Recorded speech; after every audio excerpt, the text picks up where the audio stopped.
Today on Hearts of Heroes, a flash flood sends rocks, trees, and debris barreling down a North Carolina river. Debris started going down the river, and I realized that, boy, something bad was going to be happening here. Wiping out bridges, homes, and almost everything in its path. I turned, unaware that there was a wall of water coming at me. Plus, police officers jump in to rescue a couple from a ferocious house fire. Careful, things are blowing up. So I can remember it was just the heat picking up and things exploding, so we needed to move urgently. We got you. Come on. The task at hand for these first responders, do everything to save lives.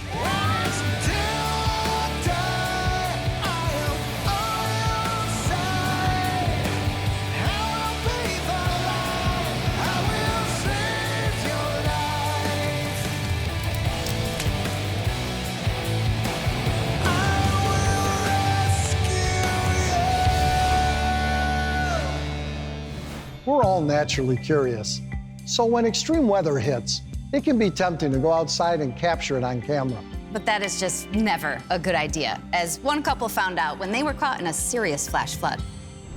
Located in the western tip of North Carolina, in the shadow of the Blue Ridge Mountains, sits the rural town of Crusoe. It's a small town, probably not more than 600-700 people. It's rather isolated. There's no stores. Probably the center of anything here is the community center. The community's made up of a lot of good people, that mostly people that were born and raised here. For a retired couple like Maureen Murphy and her husband Thomas Goodfellow, it was the perfect place to retire, especially when Maureen found a plot of land right on the Pigeon River, complete with a log cabin from the 1800s. I was extremely fortunate to get it. A log house was built by Wilbur and Clyde Clark, and it's approximately 140 years old.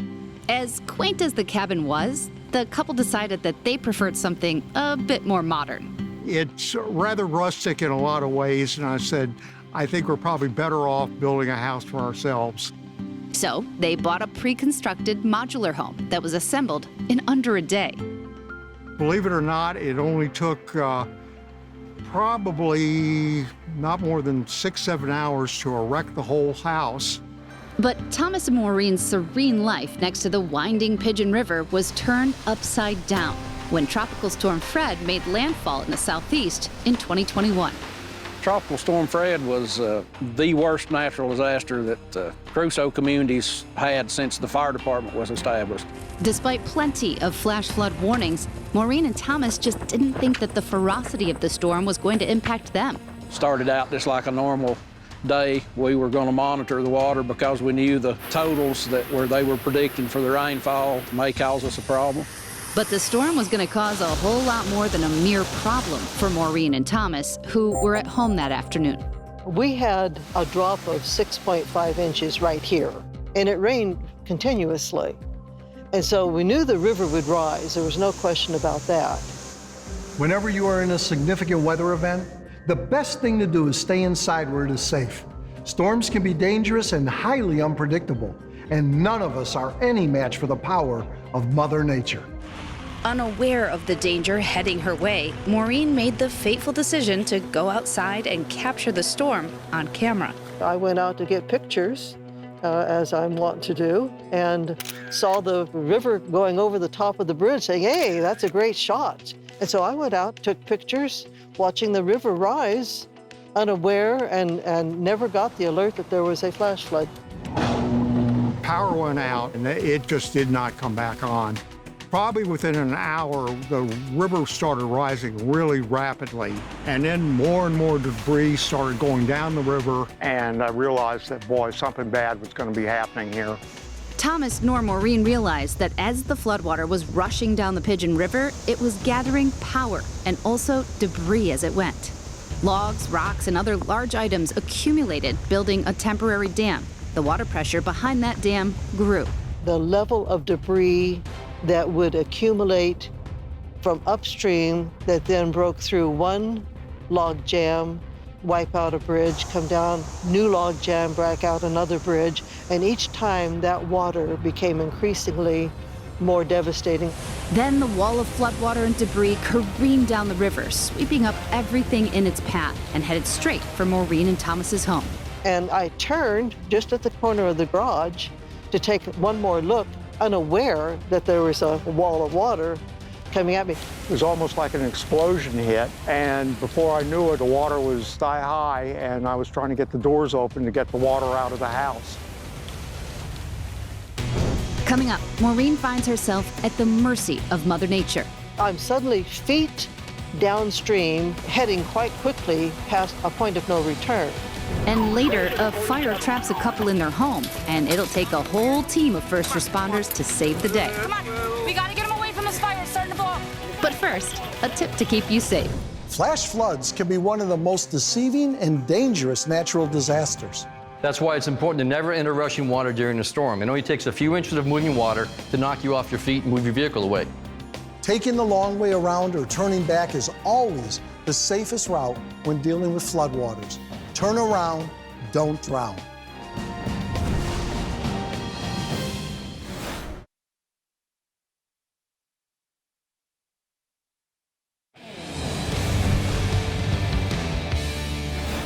In August of 2021, Tropical Storm Fred dropped heavy rain in southern Appalachia.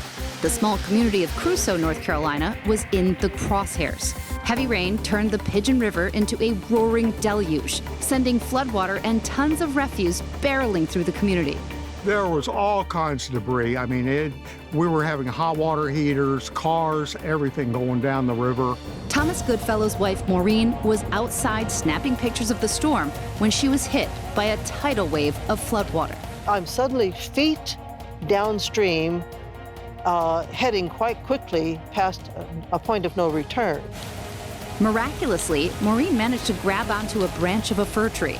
And I just prayed, dear God, when I grabbed that little limb, don't break. Thomas saw the power of the flood when a log came smashing through the wall of their home like a battering ram. And all of a sudden, it was almost like an explosion hit. Same type of loud noise, boom, adrenaline going through you, and thinking, what in the heck do I do here? In a matter of moments, the house was filled with 3 feet of water, and it was rising quickly. The pressure from the water was so great that it was just like a fire hydrant flooding the house. And it hit me that unless I got some doors open, that this could be really major, maybe up to the ceiling. Thomas rushed to open a sliding glass door, which released rising water from their home, then went to check on his wife. She was not doing well. She was tying herself to the tree. The man across the street was concerned. I was concerned. But the water was just too powerful for either man to go out and rescue her. I was really going back and forth in my mind, what happens if she breaks free from the tree? What do I do? The neighbor tried calling 911, but it was no use. The fire station and surrounding roads were also flooded. We had a rock slide down the road that had the road blocked. The river was probably 5 or 6 feet deep in the road and made it impassable. Fire Chief Tim Henson and his team were able to assist some of the people in the immediate area. We rescued a family and brought them to the station. And from that point on, the river had closed the road. We could only travel about a half a mile from the station in each direction. There was nothing they could do to help those on the other side of the flooded roads. Very helpless feeling. And we were receiving calls of people needing help, but we were stuck ourselves. We couldn't even get out. Thomas and Maureen had no choice. They had to wait out the flood. I got up to that tree, and with my toes to the bottom, I just leaned in, chin in, and the water was coming around just about hip high. After almost 2 hours of clinging to the tree, Maureen faced a new danger. It's still raining. I'm beginning to think maybe I'm going to tire out here. All of a sudden, lightning strikes the tallest object. I'm in a tree. Finally, after hours trapped in the flood, the water began to recede. When the water finally got down to my ankles, that's when I decided, well, I better maybe see if I can get around it, and headed back towards the house. It was then that Maureen saw the extent of the damage to their home. There was absolutely nothing in its original place, nothing. That water just uplifted and just pushed stuff willy-nilly. Her beautiful family heirlooms soaked and battered. I saw that log jammed up against the door jamb and saw the condition of the guest bedroom I'm still emotional about it because that was my grandmother's furniture. And a furniture set that you can't get it anymore. Maureen and Thomas called our sponsor, Belfour Property Restoration, in hopes that they could not only restore their home, but save these priceless keepsakes. Within 24 hours, Gregory Taylor was there to help. There was mud everywhere. The displaced furniture in the house was also a big challenge. They own quite a few antiques, and trying to get those out and make sure that they could be restored as best as possible was a priority, as well as getting the tree out of the house. We were able to salvage quite a lot. We were able to pack everything, all of their belongings that had been damaged or needed to be cleaned. They got the furniture out. They took 3 1860s photo albums and a number of antique quilts, a couple that are priceless. So they took those, and those are being restored. Maureen and Thomas are grateful that they were able to save their home and many of those invaluable family mementos. But the people of Crusoe are also thankful for the heroes who came in to help. The community response was great, neighbor helping neighbor, people coming in from different areas from North Carolina to assist. A lot of local church groups, individuals that were farmers and ranchers, had heavy equipment, and they were out here almost immediately, just going door to door asking if they could be of any assistance. They just tremendous. Coming up, police officers jump in to save a couple from a terrifying house fire. There was one neighbor outside screaming, there's somebody in the house, you have to get them out. We got you. Come on, I got you.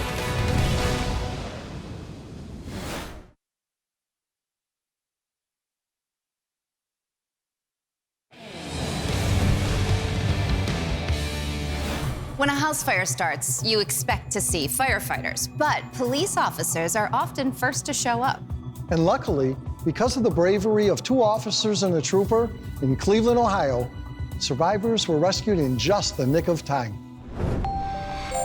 Located in northeastern Ohio, the city of Cleveland sits on the shores of Lake Erie. As one of the most populous urban areas in the country, it has all the amenities that you'd expect from a city of its size. Cleveland is phenomenal. Restaurants, playhouse, sporting teams, just overall a great community where you can go out and have a lot of fun.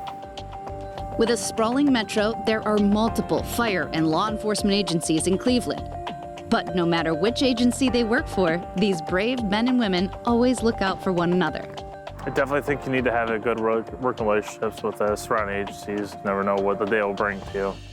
State Trooper Hiram Morales appreciates that strong bond between the city police and State Highway Patrol. Working midnights, they usually work on a 2-man car. We work by ourselves. So we've developed that relationship where they'll stop and check on our well-being. If it's a regular traffic stop where you just write in a citation. And that relationship would prove vital in the early morning hours of January 24th, 2021. Trooper Morales was working the overnight shift. I was watching traffic on Interstate 71. All of a sudden, this female motorist stopped and indicated that from the interstate, she was able to see fire and smoke coming from the side of the road. I can see at a distance the flames coming through the wooded area. Morales contacted the fire department, then raced toward the fire. Once I got closer, I could see flames and smoke coming from like the wooded area. As Trooper Morales sped down the city streets, police officers Corey Rose and Molly Medeiros were watching. We saw him turn down West 47th Place, which we know is a dead-end street, so we thought he was either in a pursuit or he was lost. So we decided to follow him, wondering if he needed help. When Trooper Morales arrived, he found a house fully engulfed in flames, and the home next door was in immediate danger of catching fire too. You got someone in there? The neighbor indicated that the very next door neighbors were still in the house, and he had mentioned that one of them was in a wheelchair. Without a second thought, Morales headed into the home. Anyone in the house? As I'm running towards the house, I can hear a female screaming. I walk into the house, and she's trying to push a gentleman in a wheelchair, but she's not able to get him through the living room, out the door. 3-5, put us out at 47 in Denmark with the fire. At this point, officers Rose and Medeiros arrived. Trooper Morales was first on scene, and we noticed his car was still lights and sirens. He didn't turn his car off, and he just ran towards the engulfed house. And Rose and I were like, let's just get out of the car and go. The entire house was just engulfed in flames. There's nobody else there. The officers knew they had to help. We seen the trooper run into the house, and kind of like a natural instinct to run in after him. There was one neighbor outside screaming, there's somebody in the house, there's somebody in the house, you have to get them out. Coming up, with the fire raging, there are only moments to spare. I recall hearing myself saying, I can hear things blowing up. But first, another safety tip. It only takes a matter of minutes for a fire to get completely out of control in your home. In order to keep you and your loved ones safe, always keep an up-to-date fire extinguisher easily accessible at all times. If a fire does occur in your home that you are not able to extinguish, exit the building immediately and call 911. Having the right tools before a disaster can help save you in the event of any emergency. But when it gets too dangerous, remember to leave it to the pros.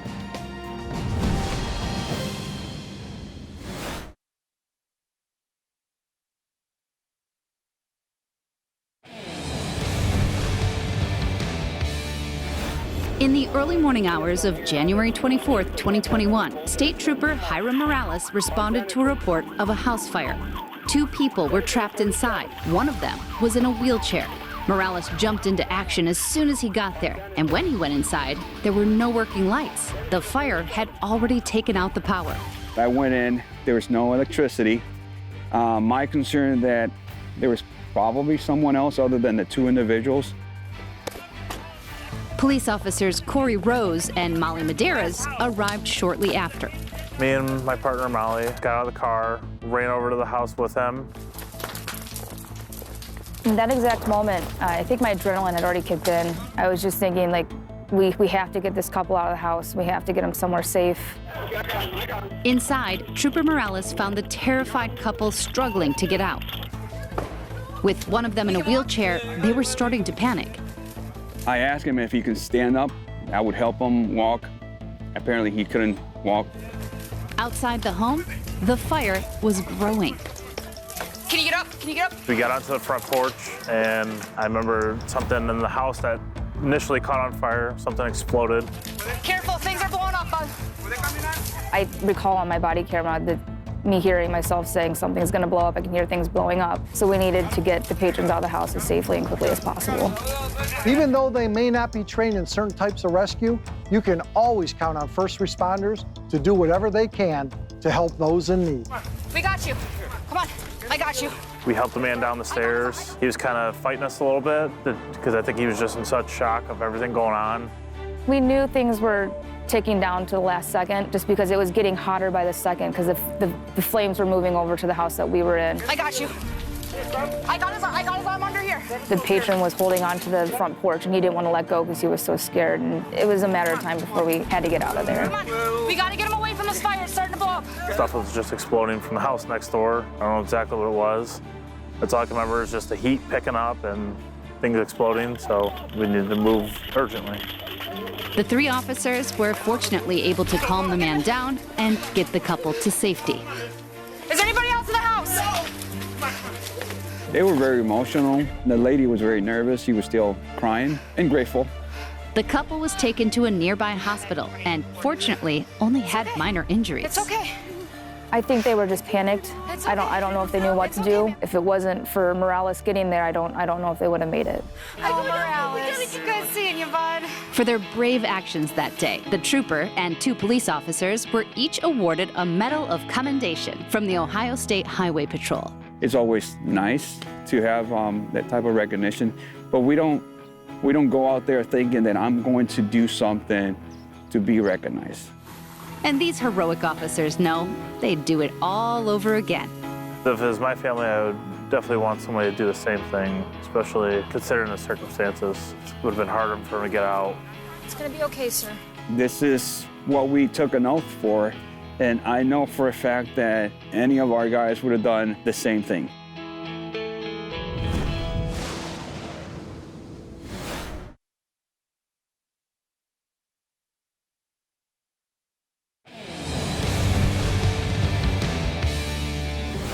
none of us wake up and say, you know what I'd love to do today? Get myself into some sort of situation that requires a rescue. But if we are, it's reassuring to know there are incredible people out there who will always put their own lives on the line. Thank you all so much for watching. We'll see you next time.